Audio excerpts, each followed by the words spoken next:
Reactive Training Systems. Everybody, welcome back to a special edition of the RTS podcast. We're here at Fort Lauderdale. We're having the RTS seminar going on inside right now, but we have these jokers who have a little bit of free time on their hands, so we thought we'd come out here and just talk a little bit. Today, I wanted to kind of get your all's thoughts on just some different mental approaches to how we approach training, how we approach competition, stuff like that. I know there's, first of all, there's a huge variety in terms of personality. Obviously, everybody has a little different personality, and they bring that with them when they train. You know, some people like to, headphones on, hoodie pulled over their face and all that. And then other people are, I think we all kind of fit into the camp that's maybe a little bit more lighthearted when they train. So, I don't know, what are your experiences with that? Paulie, first of all, I guess you run a gym, so you probably come into contact with a wider variety of personalities than anybody else. We have a full range of personalities, that's for sure, and we push most of them to compete. One of the things that we have, usually when we go to a meet, we'll have anywhere between 5 and 25 lifters competing.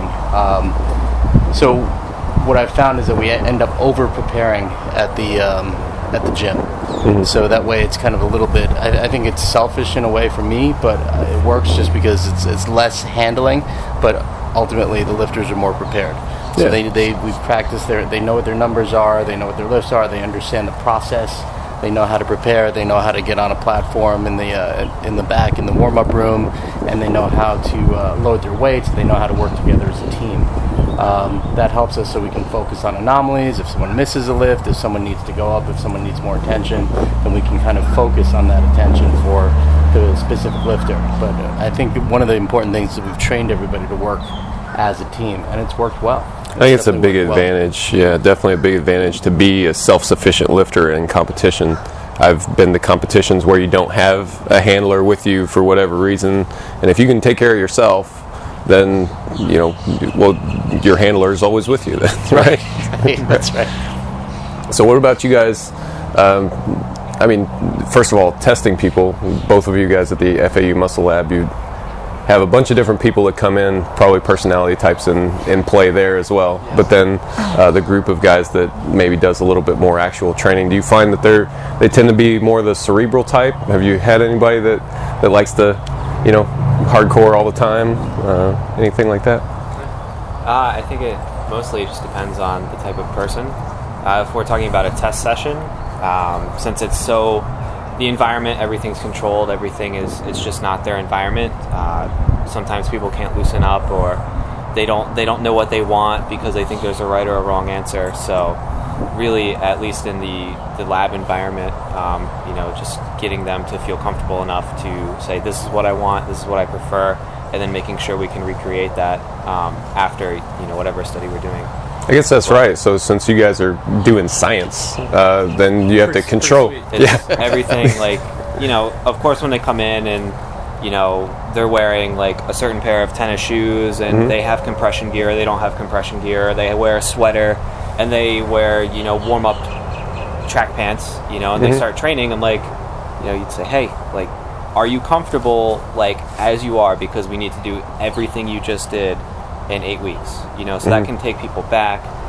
So it's important that we try and get those ideas across as early as possible so that they can take their warm-ups to feel acclimated, to feel comfortable, and really kind of let themselves out of it's almost like a test taking anxiety, get out of that mode and back into I'm here to lift weights and be strong. So really you're trying to put them at ease a little bit and make it more representative of what somebody would experience in a normal gym setting, just in order for it to be as applicable as possible. Yeah, absolutely. It is different though when we're talking about the testing in a scientific study as opposed to just when we're training in general. So I'll kind of first parallel off what Chad was saying and talk about when we have subjects in for research study of the environment. Well, first it's control. So essentially, if we have a pre-test and then a 6-week training study and a post-test, everything at post-test has to be the exact same as it was at pre-test to get a valid measurement. So as Chad said, if they come in and they're wearing a sweatshirt and they're wearing track pants, and they're wearing tennis shoes, we have to say, is that the way you're going to train every single day and at the pre-test and the post-test? If they say no, I prefer to not wear these track pants and wear shorts, and I say you need to change right now. If you have headphones in on your pre-test, you have to have them in on your post-test. So everything has to be the exact same in the laboratory setting. And then also the amount of people that are in the gym. If somebody at a pre-test has 6 other people in the gym yelling at them, screaming at them, but doesn't have that at the post-test, well, that's going to conflict the results. Right. So we kind of note who is in the gym at their pre-test and who is, so they have to be there at their post-test. Or if somebody's not in the gym at their pre-test, they can't be in the lab with them at their post-test. So we note that. In terms of our general training, with Chad and the other children that come into the muscle lab, it's a little more what I like to call joke time.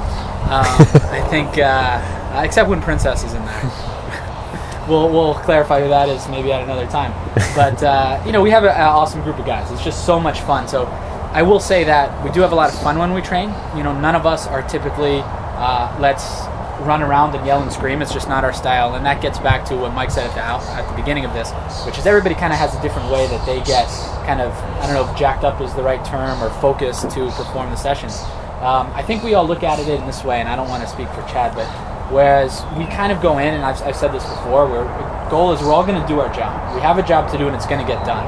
However, it doesn't mean that we can't also have fun with it. But when we're having fun, it doesn't mean that we're not focused. Even when we're having fun, none of us get to the point where we're not focused on training or we're completely relaxing. We might be having fun, but the second it's time to go to work, it's time to go to work. You won't see us yell and scream, but we're focusing. And I don't think I'm quite at Mike's level, and I mean this at a compliment, where he is kind of supremely focused without any kind of, from the outside, people are noticing that. I'm probably more of a middle ground of, I'm not going crazy, but people can tell to an extent when I'm getting ready for a big lift. But I go in with the mentality that I have a job to do and it needs to get done. It doesn't really matter what it's going to feel like. It doesn't really matter, what else is going on. That's your time to get that done. So it's kind of a middle ground of really, getting too amped up, but also making sure you keep it in perspective, because it's just lifting weights. It's okay if it doesn't go great, because there's other things to do that day other than weights. Like what? like science, man. Like science. So speaking to that, it's funny because what we try to do with our lifters is we try to get them to create repeatable rituals. Absolutely. So it's the same idea. So if they're coming in and they're wearing a certain shoe for bench one day, then they're going to start wearing that shoe if they want to expect the same results. It's a similar thing if they put their hands on the bar in a certain place. They're going to put their hands on that bar. They're going to build a setup for every lift. Yeah. So it seems very similar to the way that you are creating controls in your lab. We're creating controls with our lifters, so that by the time they get to a platform, by the time they get to a meet, they're ready to go. No It's second nature. No for question. us. The major difference there is that the platform conditions or the meet conditions you're training them to do, that's basically each testing session before and after our training studies are meet conditions for them. But the difference is, since we're not grooming them to be efficient lifters during those testing sessions, right? Because we can't influence our results. Right. They basically, after a certain amount of warm-ups, maybe body weight bar, first or second warm-up, I'll let them pick, but then you have to take over, because they don't know what they're doing. You need this to be valid. You need this to be efficient. You need them to just focus on lifting weights and performing. So as the handler in that situation, it's much more intensive. It's interesting. Getting off into a little bit different, but when we talk about our research study and then the control, of course, there are a couple things. One, Chad and I and Princess or Justin will agonize over the attempts that we select for the lifters, because we don't want to overshoot an attempt, and we don't want to undershoot it, because we want our M's to, let's say, be as valid as possible. So we will use all of the data, the RPEs, the feedback from the subjects, our visual kind of look at it, along with the velocity from the tendo to select that attempt. And we will agonize over half kilo differences in that, which isn't something that would be as important in our own training. Yeah. But if it's something that we want to get the most accurate data, we want to make the right calls. Another aspect of it that's sometimes frustrating when we try to control for everything also is that do we have inclusion criteria for a research study? Somebody has to have a, let's say high enough Wilks or high enough squat or bench max and a certain amount of training experience.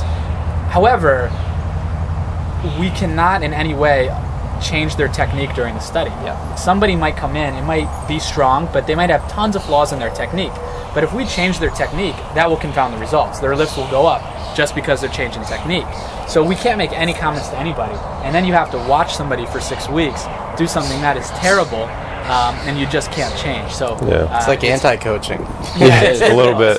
So then the second day, a lot of times the second they finish the study, I say, hey, great job, fantastic. You added 20 kilos to your total. Okay, let me teach you how to lift weights now. Not only that, but we have to be mindful and steer conversations between training groups away from, hey man, did you know that you're doing this? Right. And they don't always understand. Exactly. Right.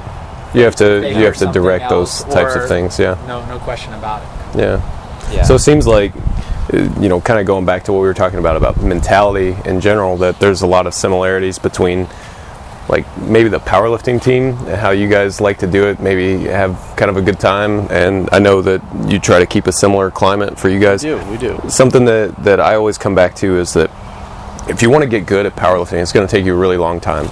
We're talking years, decades even, of consistent hard training. You're going to spend a lot of time in the gym, and if all of that time that you spend in the gym is spent being angry, then that's not fun. That sucks. And that's probably not a very happy way to spend your life. So for me, I like to kind of keep it light as well. But like you said, it's a switch. Now, I didn't know that people apparently have no idea when I'm about to lift weights. I just found that out just now. Well, I used to watch. I'm kidding. On the line, the YouTube, and you would be in there in your garage and lifting weights. This is back before when I was stalking you before you knew me. By the way, so you feel real comfortable right now. Right. And I'd be like, man, this guy is. Did he just wake up?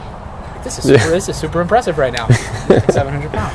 Yeah, I put the videos online. That's everything that I do. So I don't do any warm-ups or anything like that. You just go right to it. No, I'm kidding. That's not true at all. That was his recommendation, I'm pretty sure. Right. But I think it's fantastic because, one of the drawbacks, and everybody can sustain it to a different extent, of getting so amped up is certainly you're excitable, but what are you sacrificing in your motor patterns, in your technique, and in your approach?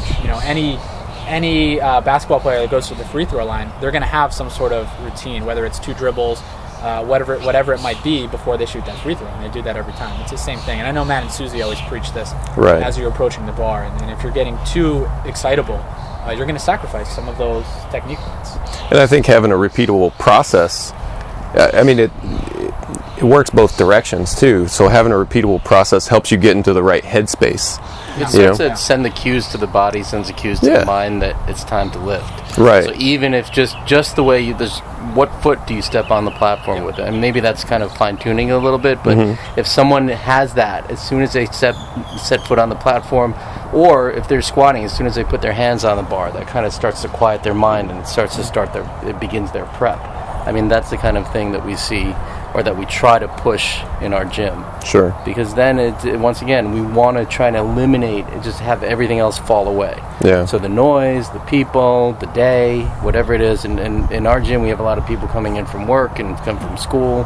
And, they're coming in with a lot of stress. Trains are late, blah, blah, blah. So we want to try and shut that down as quickly as possible and then allow them to just get to lifting. Because they're not there for a long time. I want to be able to optimize their training. Yeah. I think Paulie, I guess, has a good point as well. Where yes, we all fun, but it definitely goes back to you still have to get the job done. If you have whatever else going on, or you walk in that day, or this happened that day, or you don't like you like training on this rack and somebody's on that rack, just still need to get the job done. So there comes a point where you gotta, for lack of a better term, not act like a baby and just focus. It doesn't mean that you can't joke around in between sets or you can't do this. But if there's a job that needs to be done, forget that other stuff. Forget, I wanted to wear this today, or I didn't have it. Whatever it is, or I didn't get to eat what I wanted to at this meal. Whatever. If you just block that out, you're probably going to be able to hit your prescribed sets and reps without a problem. So ultimately, you can have fun, but that shouldn't take away from your focus. And it's a two-way street, because as soon as our other lifters see someone step on the platform getting ready for their top set or for whatever it is, they there's respect there. Yes. So even if they're having fun, they'll quiet down just for a minute, let the lifter lift, and then we'll go back to having fun. I saw it yesterday here when people were training. Absolutely, And then when somebody goes up, immediately everybody's attitude changes to focus, supportive, and then back to in between sets, and the next person comes up. Everybody translate and supported that individual. That was, that's what happens when you're with good people. Powerlifting respect. It's a good environment. Good environment to train. It doesn't matter what the load is, what level the individual's at. It's inconsequential. Absolutely. So, do you guys change anything then when you go to a competition? So we've talked a bit about training environment, mental attitudes, and things when you're training. What about competing? Does anything change? As an athlete? Yeah.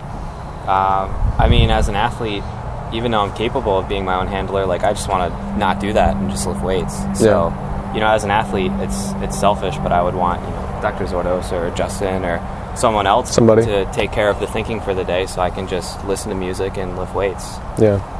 But I found that for me, I tend to like to have something similar. It's not always a necessity, but I like that as well. The difference, though, is that while you can, manage yourself, just the stress of being in a competition, the way that it affects me is I get more irritable. Little things that normally would be fine, I find annoying, and I just kind of want to shut out the world a little bit. So having somebody else around to take care of those things, that's not something that I intentionally do, and actually it's something that I actively fight against, because these people are my friends. I don't want to go around being a jerk to everybody, right? But so it's nice to have somebody else around to help minimize those types of things. It kind of takes care of itself a little bit then. Any kind of final thoughts on stuff like that? I know we probably like to keep the process pretty much the same. Any final thoughts? More or less the same thing. All right. I don't know why Chad wants to listen to music, because his music sucks. I think they're talking about the macros in there. How do my pecs look on camera, Adam? Get some clothing and pump them up. Yeah. Halfway through, they get bigger. When we come back now, we should all be wearing tank tops. Yeah. Quad posts. Or just pyramid. Are you trying to get into PBBA? This is natural lighting. Bodybuilders only dream of this. I don't know. I got to pose in the water though. Well, you know what? Maybe that's the intro again. Just have Mike popping up out of the water. Just like in right. Which Schwarzenegger one was that? Right. Rambo. Probably all of them. Rambo. Yeah. Rambo. Predator or something like that. Or Rambo, not Schwarzenegger. Right. You can Just say, hey, we're back after the break. Okay. The challenge. Did you see the thing where Arnold, he had this thing with his tank, and he had the winner of whoever was in his tank? That was hilarious. And the one guy goes, oh yeah? Well, I'm a Stallone fan. He goes, haha, fuck you.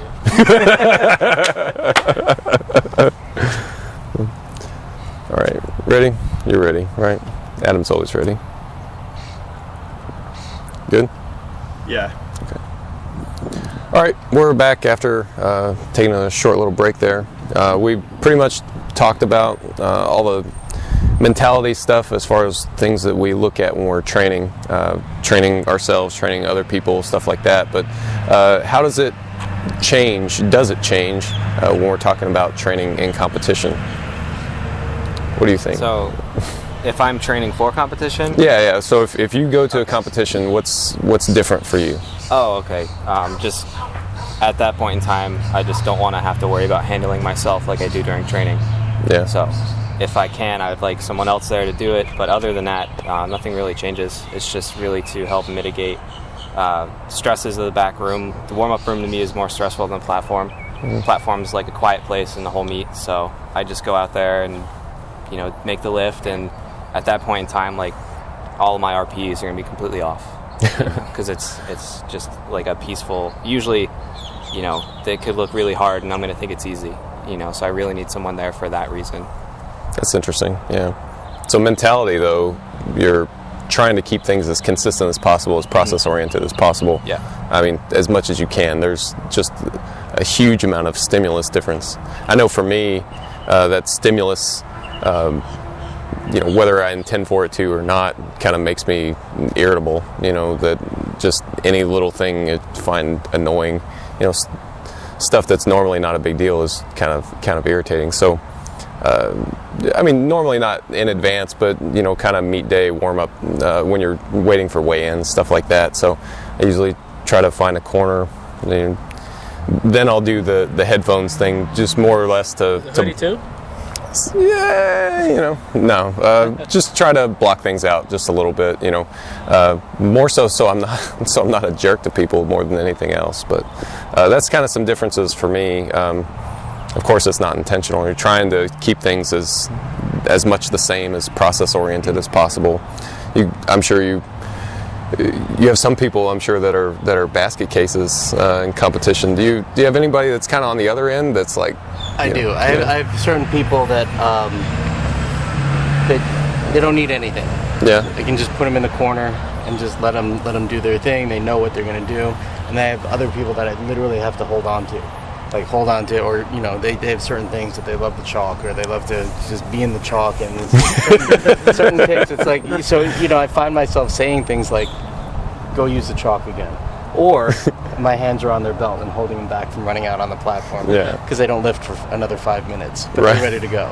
Yeah. So it's all these different things. But the thing is that fortunately, I get to work with these lifters every day, and I get to see what they're about, so I can kind of prepare for it. Yeah. So there's usually not a surprise. Sometimes there is, but most of the time there isn't. So it's basically more of that personality, whatever that personality is, that just kind of is amplified. Right, and a lot of times during the whole training cycle, what I'm trying to do is just kind of mute certain qualities and enhance other qualities, just to kind of get them to a lifter status, to get them to elicit the best performance possible on the platform. Yeah, that makes sense. What? Oh, the mic fell Where's down. your mic? Oh no! It's all good. It's over. It's probably I fine. turned my Shut head. it down. Right. Little mic's been giving you Thing's really problems, man. sensitive. No. Big mic, little mic, and then medium mic, right? At least I'm medium mic. See, I'll you've take been it. upgraded. Okay. Let's see. We were just at. Just Okay. process on the Process platform oriented. and just kind of getting lifters ready. Yeah. I can speak from my own experience where there's meets where I've bombed out of a meet, and that's literally because I was at a time where I was not prepared, and I can see the difference. And frankly, I think that has influenced the way that I prepare my lifters, in just kind of making sure that they're ready, making sure they're not biting off too much. If they're having a crappy training cycle, we'll make sure that we adjust their lifts accordingly, because they still want to compete. I don't think that just having a bad training cycle is reason to pull out of the meet. And usually if we kind of adjust expectations, they end up having a good meet, because then they find another gear that goes back to the not being so amped up all the time. They'll find another gear and they'll pull it out and they'll have another meet, or they'll beat another meet. I just had a lifter at a meet that we hosted where, set a junior American record on the squat, and 3 weeks before he was talking about withdrawing. Yeah. So if we adjust expectations, we find that we can kind of get them to participate and Who knows? do better. Yeah. Something exactly. very similar happened to me. I remember when I came to the meet at FAU, a couple years ago. I was training up for that meet. I was actually injured a couple weeks before that. Your pec. No, it was hamstring, I think. Did you have trouble on the bench, and you had to take a? Well, that was at competition, so Okay. different injury, right? So in the weeks leading up to that, I had a SI joint injury. I couldn't deadlift and I couldn't really squat very much leading up to it, and I thought, I don't know. Maybe I'll do it, maybe not. I thought, well, I'm going to be there anyway. I'll just defer the option, wait as long as I can, and hit a couple training sessions leading up to it, and things ended up being pretty good. You had a 43 deadlift at that meet. Well, yeah, at competition, Nobody talks about that deadlift. I said this on the last RTS podcast. Mike came down to the USAPL meet in South Florida in 2013 at our university, and he had an 843-pound deadlift, and nobody ever saw that because it was such a small meet, and it's crazy. It hasn't got really any play out there. Not many people have seen it, but that was a fantastic lift, and it's one of maybe your best USAPL deadlift. It is. And It is actually. That's pretty ridiculous for nobody to really know about this. But Do we have video on the list? it's on the line. It's on the line. It's on the line. The So World you can Wide see Web, it's on there. Yeah, we'll have to link to it. celebration Right. as well. Okay. What I did Celebration at the end. Right. In the last podcast, I actually included that video in the podcast if Awesome. people were watching it on YouTube. Awesome. So we will definitely have more.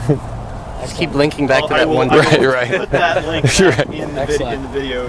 I'm gonna bring it up in every podcast. I've got to outdo that pull at some point, I guess. So make sure we get video of that. No, it was a good pull. I had Arian coaching me that day. I remember after the second attempt, we're like, "Hey, that was pretty good. You know, what do you want to go up to?" It's like, man, that's right there, right on the cusp of a PR. You know what? Let's load it up. You know, it's a small meet. We're just kind of lifting for fun anyway, so we just loaded it up and it was there. You know, And then we went take for what the macros. yeah. It's a good day. Yeah, it was a really good day. But yeah, it's you never know what's going to be there. So I'm very much the same way. Do the meet, and at the very least, even if it is a crappy meet, you get the meet experience, and there's really no substitute for that. I mean, I've done tons of meets, and even still, like, I'll do a meet and I'll come away from it and say, you know what, I feel like I just learned a lot. Somebody will ask me, well, what'd you learn? I don't know, like, I can't tell you I learned this, but it's just an experience thing that next time I'm in this situation, I'll be able to make better decisions. You're more comfortable. You know what to expect, and Matt talks a lot about preparation on game day, getting everything ready, and I get into that in a second. But I know if I'm going to go to a meet, I agree with these guys that I would prefer to have somebody handling me on the day of that meet. Selfishly, I would prefer number one to be Matt Gary. If Of Matt's course. not available, I would prefer it to be Arian Kamisi, our good friend, who we talk about. Those two guys, in my opinion, are just fantastic on the platform. But for me personally, other than having somebody handle me, my demeanor doesn't really change. I wake up in the morning, I do my same routine. After weigh-ins, I'll eat food, I'll start working on my computer and whatever we have to work on that week, and then I'll listen to Justin Bieber and lift weights. Nothing really changes. But yeah, no, I just work. Like I do that every. That's what we do. We get to the lab, we work, and then we train later. So I don't change. I just treat it like a normal day. And keep things as much of a process as possible. Absolutely. It's just, you can't. I never like when people say, in playing sports in college, people say, oh, well, you win championships in the off season. That's nonsense. You cannot lose them if you don't train like in the off season, or if you don't train preparing for a meet, or you don't prepare appropriately. Yes, you've already lost. But if you prepare, all that means is you've put yourself in a position to execute. And if you prepare appropriately, I feel confident that I'm going to execute. So I just need to go out there and do what we've been doing in the gym on a daily basis. So I certainly don't want to change anything. The only thing is I would prefer to have a good individual that I trust with me, helping me call my attempts. And I actually leave the final decision on my attempts in their hands. I would prefer Matt, if he's there, to if him and I have a disagreement, for him to have the call rather than the lifter myself. And it goes both ways. I might choose an attempt too high, but I also might be too conservative. Sure. Yeah, it definitely cuts both directions. At that same meet, you were the one who told me to go for 2.5, 5 kilo higher squat than I wanted and hit it with ease. Yeah. So it's nice to have that kind of outside perspective, and I mean, as much as possible, we try to make it so that, I guess, just so that we're self-sufficient, so that we're trying to keep things as process-oriented, so things are consistent. But yeah, there's psychology at play, and the stress of the meet, that's something that's undeniable. Even if it's not a big deal, you do it all the time. It's a small meet. There's still something a little bit different about having your lift judged rather than doing it in more of a training setting. And being prepared, all of that, in my opinion, goes along with. Look, if weigh-ins are 7 to 8:30, get there at 6:45. Yeah, of course. You want to weigh in, right away, so you can start eating right away, and you can get back to your routine right away. Whenever you think you need to start warming up, you should probably start warming up earlier. If you need to take a little longer rest, that's much better than having to rush or having to miss a warm-up, or if there's only 2 warm-up racks and you're crowded around. It's amazing, how many times after all these years you'll go and you'll see people in the warm-up room and they leave themselves 15 minutes to warm up. Sure. Well, whatever you need in the gym, time your warm-ups, account for other people being around, know it's going to take you probably a little longer, and hey, even if you start finishing up, if you can see you're going to finish your warm-up way early, let's say you're at your 60% of your 1RM for one of your warm-ups, instead of doing it for 2 reps, do it for 1, take 5 minutes, do it for another single, and then progress. It's much better than having to rush it. So all that is part of preparation and just, refraining from worry, knowing that things are going to be okay rather than having to rush around in any capacity. And that's the benefit, though, of being an experienced handler and an athlete, because dealing mostly with beginners, like, it's like watching children. Right. You have 3-4 beginners that may or may not be in the same flight, so I have to keep them corralled in one area of the warm-up room, run back and forth, checking the big screen. You're 3 out, they're on their second attempts, like, you need to start warming up right now, like, you know what I mean? So, another thing that goes into the whole beginner aspect is kind of what you referenced a little earlier, is changing their expectations. Everyone wants to go in and hit above gym PRs in a meet, and they don't understand, they've been lifting on Fisher-Price, and this is the real deal. Like, bars and weights and gravity feels different at a meet your first time. And that's probably the hardest part, other than... It takes you out of your element at the least. Yeah, it definitely Especially does. at a first meet, the whole goal is to have a good experience. Somebody's Exactly. first meet. Go 9 to learn, like Yeah. Mike was saying, to learn. Yep. You can't tell them what they're going to learn before they do the meet. You just tell them it's not going to go the way they want it to go, but it's going to go better than the way they think it's going to go after you have that conversation with them. Sure. They hit all their lifts and they're prepared. Then you ask them, hey, how was it? Did you have a good time? And immediately, yeah, it was great. When's the next one? Yeah, when's the next one? Everybody was so supportive. Like, I met new people. I hit lifts. This was fantastic. Yeah. Yeah, and then they want to do it, but somebody comes in and they don't have somebody good handling them, or they don't put a plan into place. They might bomb out or go 4 for 9 or something. Hey, how was it? It sucked, man. I really wanted to hit this on my squat today. This is anything you hit is a PR. You just refer to it, and just have fun, put it into place. Right. It's kind of like people wanting to, be a novice lifter, having never lifted in a meet, wanting to cut. Yes. Yes. That's another difficult conversation. So a couple tips out there: if you're a novice lifter, don't cut. The other thing is don't treat your warm-up session as a training session. Yes. Plan for it accordingly. You mean I'm not supposed to miss in the warm-up room? Right. I always thought that would potentiate my lifts on the platform. Well, it's super compensation again. Overshoot in the warm-up room, and 2 minutes later you'll be fine on the platform. Right, yeah. No, not really. But if I cut, I'll be more competitive if I cut. Exactly. Right, yeah. At a local meet, I'll be more competitive. Absolutely. Yeah, exactly. Yeah. It's important stuff. Yeah, cutting weight is very frustrating to hear about. There's no... I can't imagine a guy like you would ever have trouble having a conversation about cutting weight with anybody. I don't have trouble, because I just say, I have no interest in this discussion. I'm gonna go eat food now. Right. So it seems 20-pound water cut. right. Seems like key takeaways though in a training environment. Of course, you have to be focused. You have to do your job, like you like to say. We also try to, outside of that specific preparing for a set, try to have a little bit of fun. Keep things mostly the same. When you're going into a competition, of course, there are going to be changes, so manage your expectations accordingly, right? That pretty much sum it up. All right. Fun. Yeah, definitely have fun. So, all right, guys, that pretty much wraps it up for us. Thanks for watching. We're going to head back inside, watch some more presentations. But, yeah, good hanging out with you guys. We'll see you guys next time.